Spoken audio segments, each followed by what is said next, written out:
Je suis en pleine opération de nettoyage de frigo, de douche frigo, et j'ai été confrontée à un spectacle horrible. Mes navets sont tout cuits. J'ai été très occupée ces derniers temps, et c'est vrai que mes légumes frais, je les ai pas forcément tous exploités. Donc ils commencent à avoir une sale tête, on peut le dire, et du coup, navets, ping. Si on se faisait une séance préparation de torchi. Torchi, c'est la conserve de navet qu'on sort sur les tables de Ramadan. Voilà. Donc, opération torchi. Hein. À tout.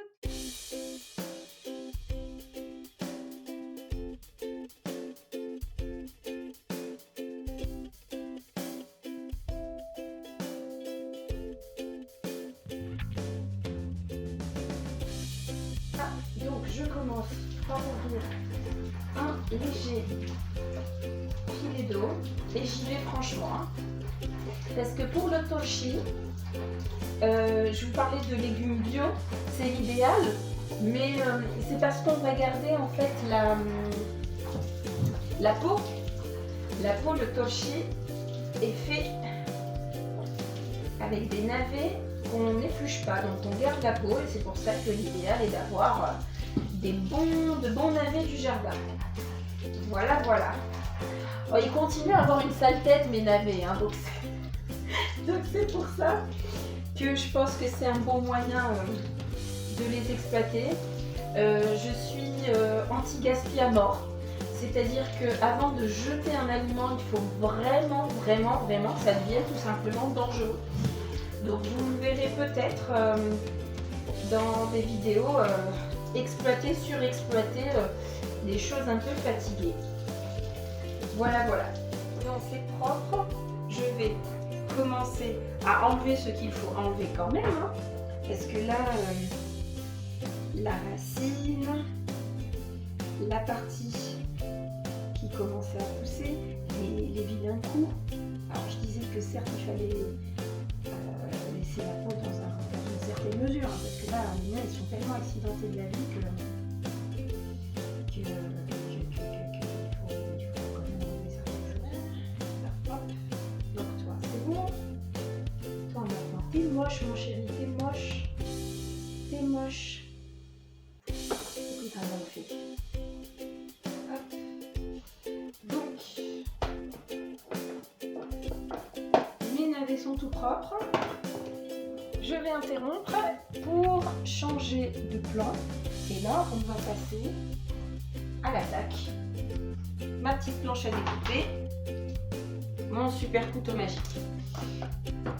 A tout de suite.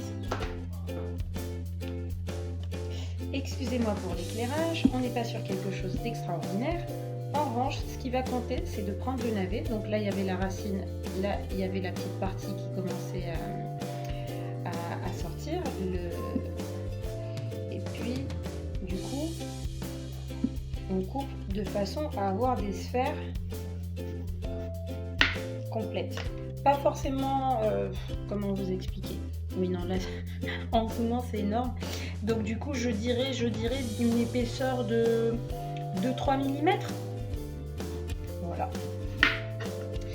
Je vais interrompre le film parce que l'attente va être très longue et on se retrouve une fois que tout est découpé.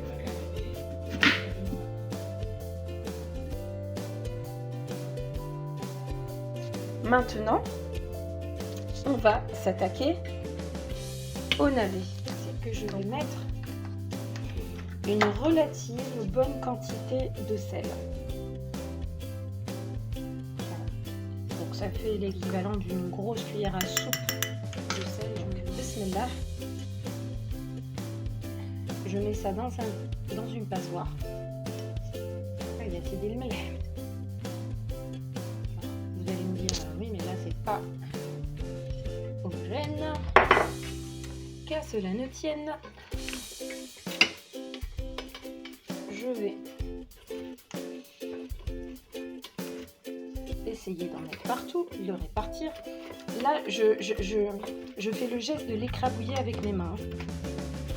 Ça, c'est dans un premier temps.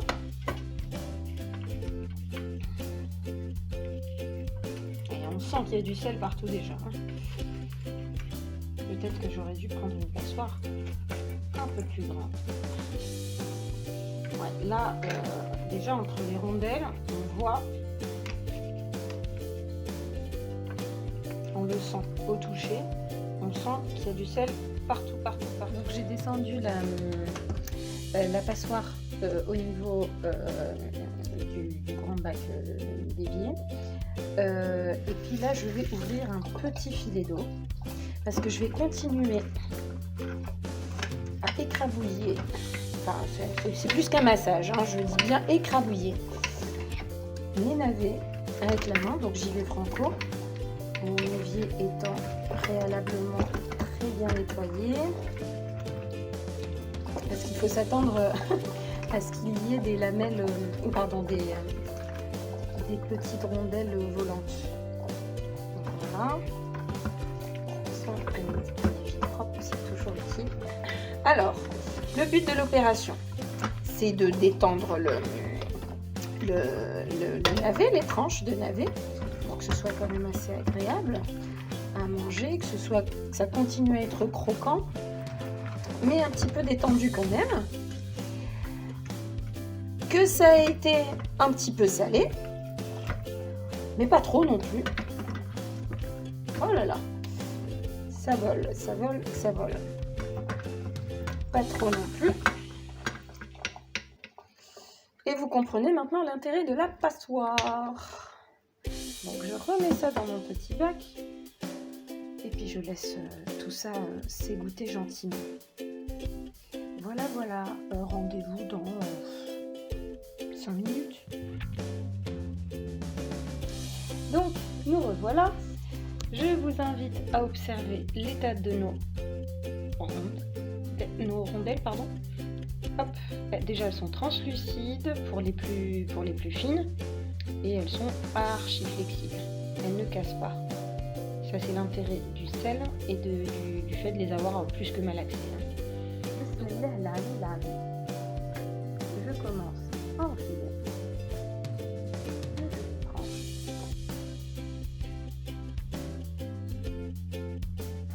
Je vais prendre un petit peu d'eau. Bismillah. Et puis je vais remplir le reste d'eau. Ne pas faire le contraire forcément. Je m'adresse aux personnes qui n'ont pas trop l'habitude de faire ce genre de choses. Ne pas commencer par remplir de l'eau, parce qu'en réalité on ne sait jamais réellement le volume final. Et, je suis contente d'avoir partagé ça avec vous. Je ferme ça. Et je l'avais pas prévu, mais moi j'avais commencé à faire mon petit nettoyage de printemps, de frigo pour Ramadan. Je le fais régulièrement à chaque fois que je dois aller faire mes courses. Donc je nettoie mon frigo avant de ramener de nouveaux aliments. En revanche, le nettoyage de Ramadan est vraiment particulier dans le sens où je fais un inventaire, je termine tout, je range tout, je nettoie. Enfin, nettoyer, c'est un peu ce qu'on fait tout le temps, mais bon, voilà. Donc, ça m'a permis aujourd'hui de voir que j'avais des cadavres de navets. Et je précise à nouveau que At-Tarchi n'est pas forcément à faire avec des cadavres de navets. Je vous embrasse très fort. Je vous remercie encore et toujours pour vos encouragements. Ya'tikum saha. Shahida Tayyiba. Et gros bisous, à bientôt.